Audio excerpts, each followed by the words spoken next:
Maca de massagem é o principal deles e as pessoas não entendem isso. E aqui, ó, eu vou citar alguns itens, fora a altura, porque a altura a gente já falou na maca, que tem influencia diretamente na postura. Então, alturas da maca, tá?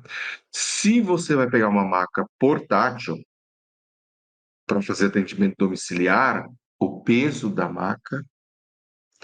Ah, eu vou usar carrinho, beleza, não tem problema. Mas na hora de você levantar e pôr no carro, levantar e tirar do carro, levantar e entrar na casa, no apartamento, se tem escada, todos esses lugares, transições, você vai ter que fazer força.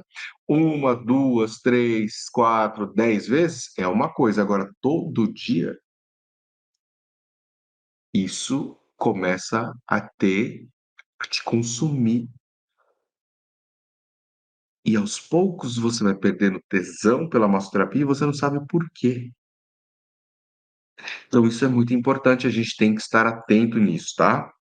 Maca de massagem, por exemplo, portátil, não adianta você achar que quanto mais larga, para deixar o cliente mais confortável, melhor. Por quê? Porque de 70 centímetros de largura para 80 centímetros de largura, peso aumenta 5 quilos, em torno de 5 quilos. Então, é um peso muito significativo.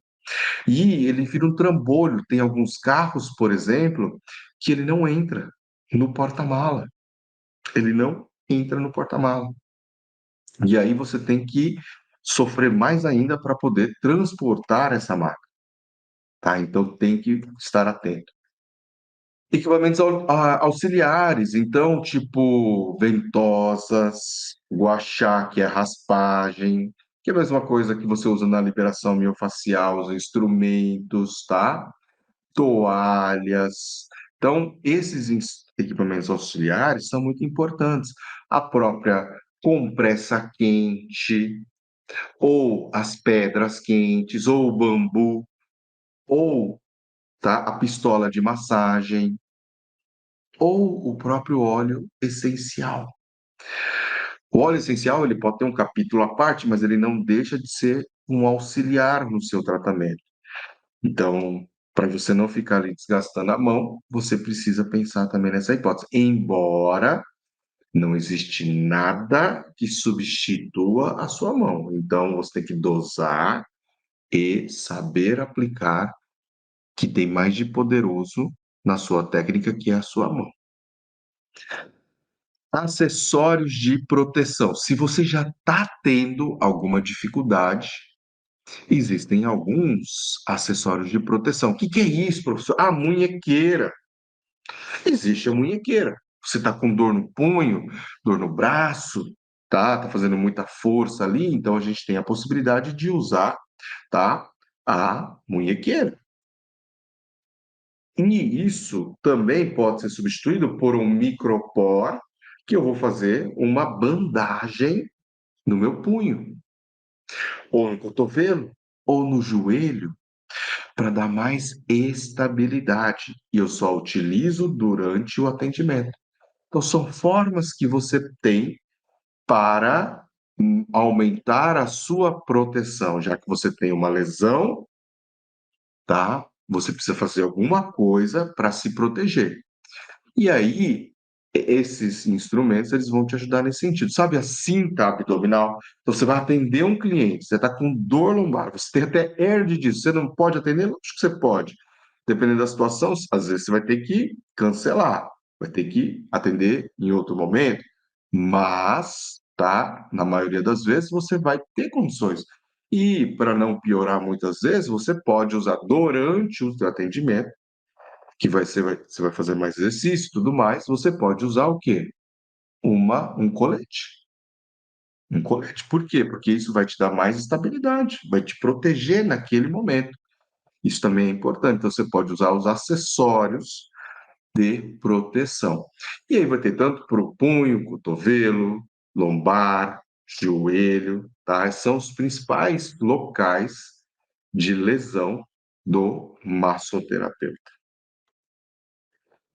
E tem que fazer a manutenção desses equipamentos. Por quê? Porque senão você também vai correr o risco de continuar tendo problemas com a sua postura, com o seu bem-estar, com suas dores e tudo mais, tá? Então a manutenção é essencial.